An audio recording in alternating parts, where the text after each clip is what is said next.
नमस्कार जी। कैसा चल रहा? सब बढ़िया।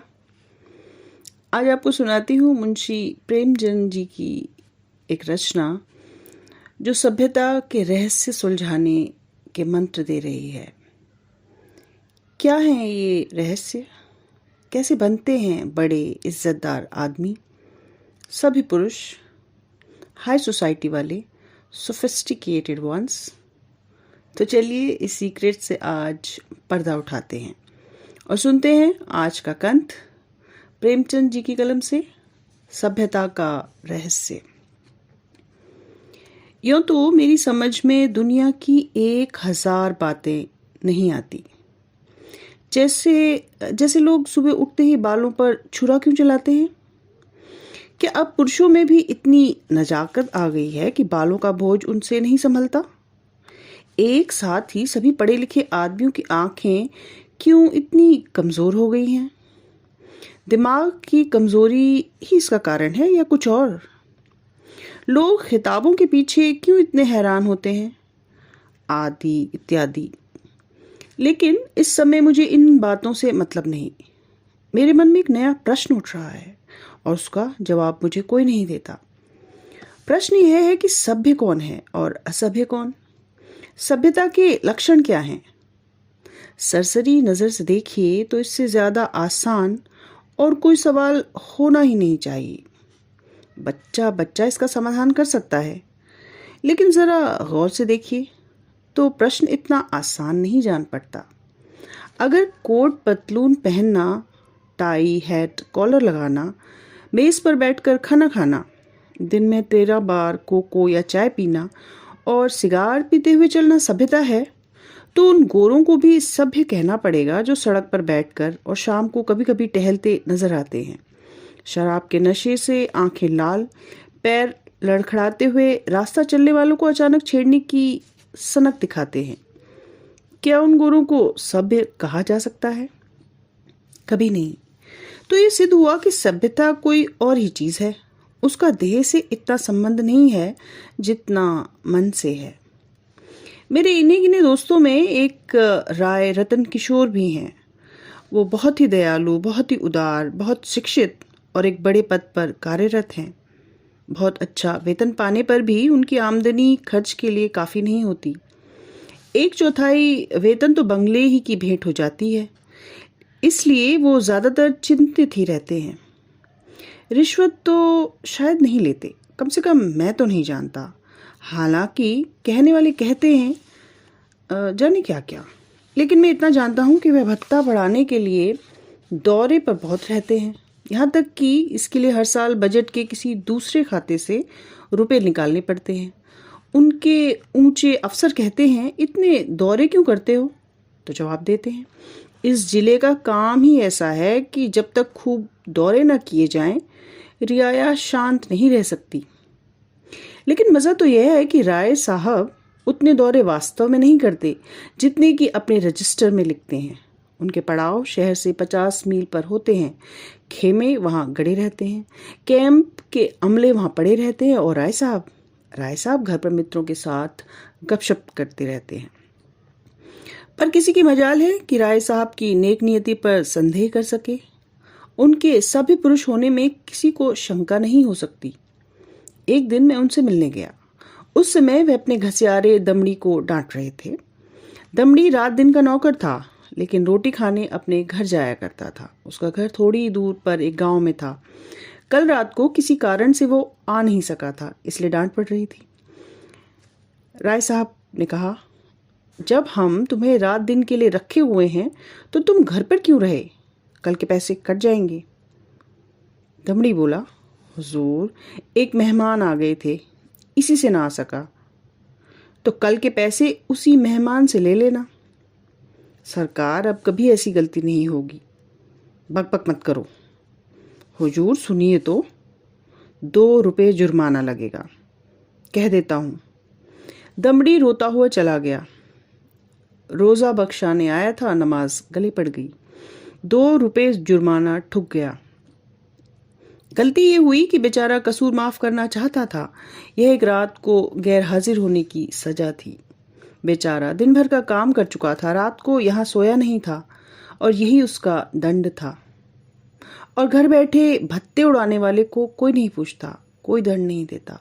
दंड मिले और ऐसा मिले कि जिंदगी भर याद रहे, पर पकड़ना तो मुश्किल है। दमड़ी भी अगर होशियार होता तो सुबह होने से जरा पहले आकर कोठरी में सो जाता, फिर किसी खबर होती कि वह रात को कहाँ रहा। पर गरीब इतना था कि चंट होना मुश्किल था। दमड़ी के पास कुल 6 बिस्वे जमीन थी, पर इतने ही प्राणियों का खर्च भी था। उसके 2 लड़के, 2 लड़कियां और बीवी सब खेती में लगे रहते थे, फिर भी पेट की रोटियां मैसर नहीं होती थी। इतनी जमीन क्या सोना उगल देती? अगर सब के सब घर से निकल मजदूरी करने लगते तो आराम से रह सकते थे, लेकिन मौरूसी किसान मजदूर कहलाने का अपमान कैसे सह सकता था? इस बदनामी से बचने के लिए 2 बैल भी बांध रखे थे। उसके वेतन का एक बड़ा भाग बैलों के दाने चारे में ही उड़ जाता था। ये सारी तकलीफें मंजूर थी, पर खेती छोड़कर मजदूर बन जाना मंजूर नहीं था। किसान की जो प्रतिष्ठा है वह कहीं मजदूर की हो सकती है, चाहे वह कितना रुपया ही रोज क्यों ना कमाए। किसानी होके मजदूरी करना कितने अपमान की बात है। द्वार पर बंधे हुए बैल ही तो उसकी मान रक्षा करते थे। बैलों को बेचकर क्या मुंह दिखाने की कोई जगह रह सकती है? एक दिन राय साहब उसे सर्दी से कांपते देखकर बोले, कपड़े क्यों नहीं बनवाता? कांप क्यों रहा है? सरकार, पेट की रोटी तो पूरा ही नहीं पड़ती, कपड़े कहाँ से बनवाऊं? बैलों को बेच क्यों नहीं डालता? सैकड़ों बार समझा चुका, लेकिन न जाने क्यों इतनी मोटी सी बात मेरी समझ में नहीं आती। वो बोला, सरकार, बिरादरी में कहीं मुंह दिखाने लायक नहीं रहूंगा, लड़की की सगाई न हो पाएगी, टाट बाहर कर दिया जाऊंगा। इन्हीं बातों की वजह से तुम लोगों की दुर्गति हो रही है। ऐसे आदमियों पर दया करना भी पाप है। क्यों मुंशी जी, इस पागलपन का भी कोई इलाज है? जाड़ों में मर रहे हैं, पर दरवाजे पर बैल जरूर बांधेंगे। मैंने कहा, जनाब, यह तो अपनी अपनी समझ है। राय साहब बोले, ऐसी समझ को दूर से सलाम कीजिए। मेरे यहाँ कई पुश्तों से जन्माष्टमी का उत्सव मनाया जाता था। कई हजार रुपयों पर पानी फिर जाता था, गाना होता था, दावतें होती थी, रिश्तेदारों को न्योते दिए जाते थे, गरीबों को कपड़े बांटे जाते थे। पिताजी के बाद पहले ही साल मैंने उत्सव बंद कर दिया। फायदा क्या? मुफ्त में 4-5 हजार की चपत खानी पड़ती थी। सारे कस्बे में बावेला मचा, आवाजें कसी गई, किसी ने नास्तिक कहा, किसी ने ईसाई बनाया। लेकिन यहाँ इन बातों की क्या परवाह? आखिर थोड़े ही दिनों में सारा कोलाहल शांत हो गया। अजीब बड़ी दिल लगी थी। कस्बे में किसी के यहाँ शादी हो, लकड़ी मुझसे ले। पुश्तों से यह रस्म चली आती थी। पिताजी तो दूसरों से लकड़ी मोल लेकर इस रस्म को निभाते थे। थी हिमाकत या नहीं? मैंने फौरन लकड़ी देना बंद कर दिया। इस पर भी लोग बहुत रोए धोए, लेकिन दूसरों का रोना धोना सुनूं या अपना फायदा देखूं? लकड़ी न देने से कम 500 रुपये सालाना की बचत हो गई। अब कोई भूलकर भी इन चीजों के लिए चिक चिक करने नहीं आता। मेरे दिल में फिर सवाल पैदा हुआ, दोनों में कौन सभ्य है?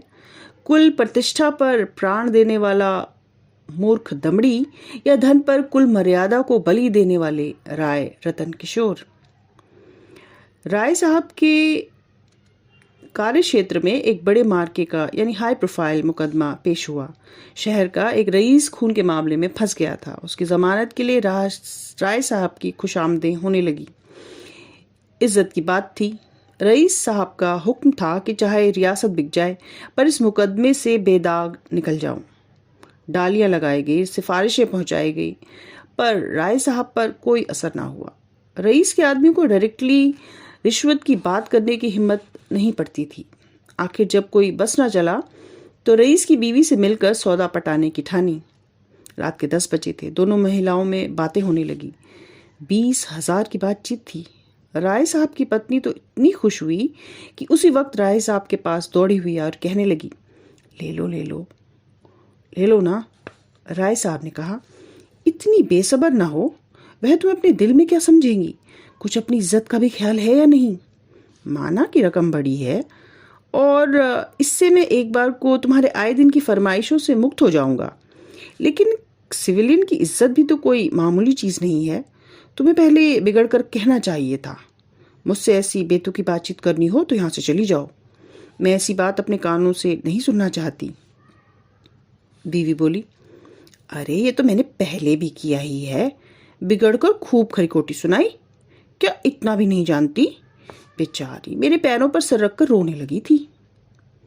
यह कहा था कि राय साहब से कहूंगी तो मुझे कच्चा ही चबा जाएंगे। यह कहते हुए राय साहब ने गदगद होकर पत्नी को गले लगा लिया। अजी, मैं न जाने ऐसी कितनी ही बातें कह चुकी, लेकिन किसी तरह टाल ही नहीं टलती थी। रो रो कर जान दे रही है। राय साहब ने कहा, अरे तुमने उससे कोई वादा तो नहीं कर लिया? वादा? मैं रुपए लेकर संदूक में रखाई। नोट थे। कितनी जबरदस्त अहमक हो। न मालूम ईश्वर तुम्हें कभी समझ भी देगा या नहीं। अब क्या देगा? देना होता तो दे न दी होती। हाँ, मालूम तो ऐसा ही होता है। मुझसे कहा तक नहीं और रुपए लेकर संदूक में डाल दिए। अगर किसी तरह बात खुल जाए तो कहीं का नहीं रहूंगा मैं। तो भाई सोच लो, अगर कुछ गड़बड़ हो तो मैं जाकर रुपए लौटा दूं। फिर वही हिमाकत। अरे अब तो जो कुछ होना था हो चुका। ईश्वर पर भरोसा करके जमानत लेनी पड़ेगी। लेकिन तुम्हारी हिमाकत में शक नहीं। जानती हो यह सांप के मुंह में उंगली डालना है। यह भी जानती हो कि मुझे ऐसी बातों से कितनी नफरत है। फिर भी बेसब्र हो जाती हो। अब की बार तुम्हारी इस हिमाकत से मेरा व्रत टूट रहा है। मेरे दिल में ठान लिया था कि अब इस मामले में हाथ नहीं डालूंगा। लेकिन तुम्हारी हिमाकत मेरी कुछ चलने भी नहीं देती। मैं जाकर लौटाए देती हूँ और मैं जाकर जहर खाए जलता हूँ। इधर तो स्त्री पुरुष में नाटक हो रहा था और उधर दमड़ी उसी वक्त अपने गांव के मुखिया के खेत से ज्वार काट रहा था। आज वह रात भर की छुट्टी लेकर घर आ गया था। बैलों के लिए चारे का एक तिनका भी नहीं है। अभी वेतन मिलने में कई दिन की देर थी। मोल ले नहीं सकता था। घर वालों ने दिन को कुछ घास छीलकर खिलाई तो थी, लेकिन ऊंट के मुंह में जीरा। उतनी घास से क्या हो सकता था? दोनों बैल भूखे खड़े थे। दमड़ी को देखते ही दोनों पूंछें खड़ी करके हुंकारने लगे। जब वह पास गया तो दोनों उसकी हथेलियां चाटने लगे। बेचारा दमड़ी मन महसूस कर रह गया। सोचा, इस वक्त तो कुछ हो नहीं सकता। सवेरे किसी से कुछ उधार लेकर चारा लाऊंगा। लेकिन जब 11 बजे रात उसकी आंखें खुली तो देखा कि दोनों बैल अभी तक नाद पर खड़े हैं। चांदनी रात थी। दमड़ी को जान पड़ा कि दोनों उसकी ओर दया और याचना की दृष्टि से देख रहे हैं। उनका दुख देखकर उसकी आंखें भर आई। किसान को अपने बैल अपने बेटों की तरह प्यारे होते हैं। वह उन्हें पशु नहीं, अपना मित्र और सहायक समझता है। बैलों को भूखे खड़े देखकर नींद आंखों से भाग गई। कुछ सोचता हुआ वह उठा, हंसियां निकाली और चारे की फिक्र में चला। गांव के बाहर बाजरे और ज्वार के खेत खड़े थे। दमड़ी के हाथ कांपने लगे, लेकिन बैलों की याद ने उसे उत्तेजित कर दिया। चाहता तो कई बोझ काट सकता था, लेकिन वह चोरी करते हुए भी चोर नहीं था। उसने केवल उतना ही चारा काटा जितना बैलों को रात भर के लिए काफी हो। सोचा, अगर किसी ने देख भी लिया तो उसे कह दूंगा बैल भूखे थे इसलिए काट लिया। उसे विश्वास था कि थोड़े से चारे के लिए मुझे कोई पकड़ नहीं सकता। मैं कुछ बेचने के लिए तो काट नहीं रहा हूँ। फिर ऐसा निर्दयी कौन है जो मुझे पकड़ ले? बहुत करेगा, अपने दाम ले लेगा। उसने बहुत सोचा। चारे का थोड़ा होना ही उसे चोरी के अपराध से बचाने को काफी था। चोर उतना काटता जितना उससे उठ सकता। उसी के फायदे और नुकसान से उसे क्या मतलब? गांव के लोग दमड़ी को चारा लिए जाते देखकर बिगड़ते जरूर, पर कोई चोरी के इल्जाम में न फंसाता। लेकिन संयोग से हल्के के थाने का सिपाही उधर जा निकला। वह पड़ोस के एक बनिए के यहाँ जुआ होने की खबर पाकर कुछ ऐंठने की टोह में आया था। दमड़ी को चारा सिर पर उठाते देखा तो शक हुआ। इतनी रात गए कौन चारा काटता है? होना हो कोई चोरी से काट रहा है। डांट कर बोला, कौन चारा लिए जाता है? खड़ा रहे। दमड़ी ने चौंक कर पीछे देखा तो पुलिस का सिपाही। हाथ पांव फूल गए। कांपते हुए बोला, हुजूर थोड़ा ही सा काटा है, देख लीजिए। थोड़ा काटा हो या बहुत? है तो चोरी। खेत किसका है? बलदेव महतो का है सरकार। सिपाही ने समझा था शिकार फंसा, इससे कुछ ऐंठेगा, लेकिन वहां क्या रखा था? पकड़कर गांव में लाया और जब वहां भी कुछ हत्ते न चढ़ता दिखाई दिया तो थाने ले गया। थानेदार ने चालान कर दिया। मुकदमा राय साहब की कोर्ट में पेश किया गया। राय साहब ने दमड़ी को फंसे हुए देखा तो हमदर्दी के बदले कठोरता से काम लिया। बोले, यह मेरी बदनामी की बात है, तेरा क्या बिगड़ा? साल 6 महीने की सजा हो जाएगी, शर्मिंदा तो मुझे होना पड़ रहा है। लोग तो यही कहेंगे ना कि राय साहब के आदमी ऐसे बदमाश और चोर हैं। तू मेरा नौकर ना होता तो मैं हल्की सजा देता, लेकिन तू मेरा नौकर है, इसलिए कड़ी से कड़ी सजा दूंगा। मैं यह नहीं सुन सकता कि राय साहब ने अपने नौकर के साथ रियायत की। यह कहकर राय साहब ने दमड़ी को 6 महीने की सख्त कैद का हुक्म सुना दिया और उसी दिन उन्होंने खून के मुकदमे में जमानत भी ले ली।